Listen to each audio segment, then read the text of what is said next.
Many classic memes were recently auctioned off for big bucks by their owners as NFTs. The question of meme ownership is a difficult one. Meet Don Caldwell from Know Your Meme, a website dedicated to researching online viral content. It's sort of like meme detective work. Recently, Don and his team have been putting their encyclopedic knowledge of memes to good use, thwarting NFT fraud. So here's the original and the fake. I'll zoom in real tight here. So what kind of hard-boiled vigilante tactics do these meme detectives use? No, we actually just use computers.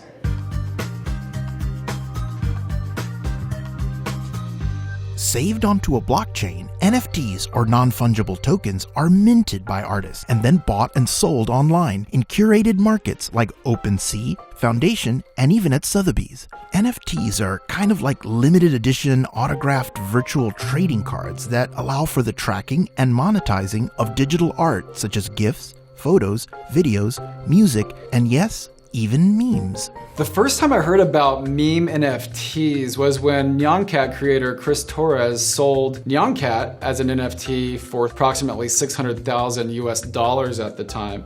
And when we saw that, we were just absolutely shocked. It was such a milestone in internet history. This jaw-dropping sale triggered a meme gold rush. All of these old meme stars and celebrities from years ago started coming out of the woodwork and started to mint and auction themselves or their work as NFTs. But since an NFT is like a digital certificate of authenticity, its provenance is key. A meme NFT is only valuable if the creator or the person in the meme minted it. This is where Know Your Meme comes in. Not only do they manage an encyclopedia of close to 5,000 confirmed memes, Here we go again. they're the ones who can authenticate the true owner when it's time for it to be minted as an NFT. Pinpointing the exact origins of where these phenomena come from can be quite challenging. A difference between traditional detective work and what we do is that we're dealing with online data that has a lot of metadata associated with it. We're able to trace things back and see how much engagement they've had, who their original creator is, who the original poster is a lot of the time, depending on the platform. Reddit, with its archived posts, is easy to search. Same with Twitter. The ephemeral 4chan, not so much. Facebook is notoriously insular and doesn't play nice with Google, so the team might use CrowdTangle, TinEye, or their own proprietary dashboard to sleuth on social. Tracking down something on YouTube can be more challenging. Reverse image search doesn't work with videos, so you have to sift through lots of episodes and YouTube uploads to find the exact moment that is taken for a meme. Sometimes we'll consult fan communities that are very familiar with the source material and ask for their assistance to discover where these memes come from sometimes. Maintaining close relationships with meme creators and communities pays off in tips and leads. That's how the team was alerted that something was very wrong with the auction of a meme masterpiece. Rage comics are another meme that comes from this old era of internet history. They were a very popular comic format. We discovered that there was an NFT of Me Gusta being auctioned off on the NFT Marketplace Foundation. So there were a number of alarm bells that went off when we began looking into this that made this clearly some sort of shady practice. The original Me Gusta image was an illustration done by May. So here's the original and the fake. I'll zoom in real tight here.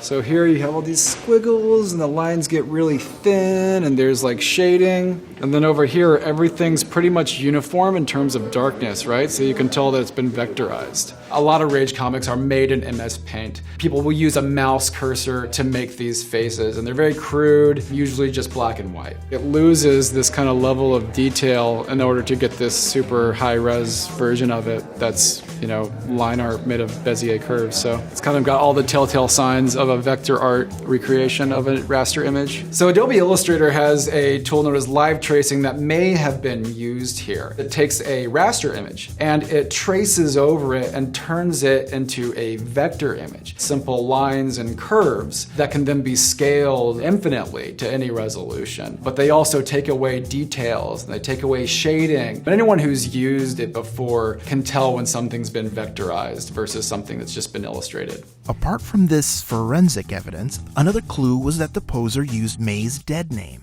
That's when the Know Your Meme team reached out to her directly. May responded that she was very surprised to find out that an NFT was being auctioned off, as she had not been the one to auction it off. Platforms such as Foundation require that artists be invited before being allowed to mint their NFTs, so how did this faker slip through?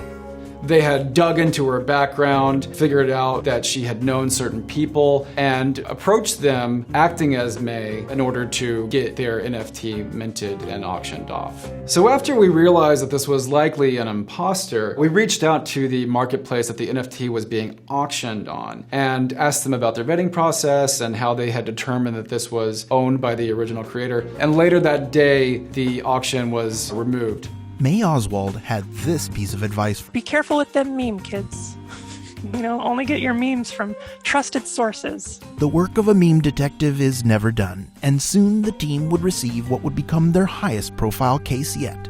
So one day we were reached out to by this decentralized auction house known as Zora. They were working with the owner of Doge, Atsuko Sato, who lives in Japan. We also felt there was this importance with certifying the authenticity of NFTs after seeing this Me Gusta fiasco. So we offered to certify this Doge auction as authentic after verifying it with Atsuko. We knew her, and we had even interviewed her ourselves prior. So there were 8 photographs of Doge that were auctioned off on Zora, one being the most iconic Doge image, which sold for approximately $4 million at the time. In the case of Doge and Atsuko Sato, not only was she able to be rewarded for her contribution to culture, but she also donated a significant portion of the auction to charity. All in a day's work for Know Your Meme. So is the Wikipedia of viral content becoming full-time NFT fraud investigators now? It's hard to tell exactly what point in the phase we are, if this is just a bubble that's bound to pop. I would wager that it will be around for some years to come, as this has provided artists with a way to be rewarded for their contributions to culture in ways they didn't have before. I envision in the future that historians and anthropologists will be using Know Your Meme to figure out what was happening during this time. What was their sense of humor? What did they care about? In a sense, memes are this kind of lens into the soul of humanity.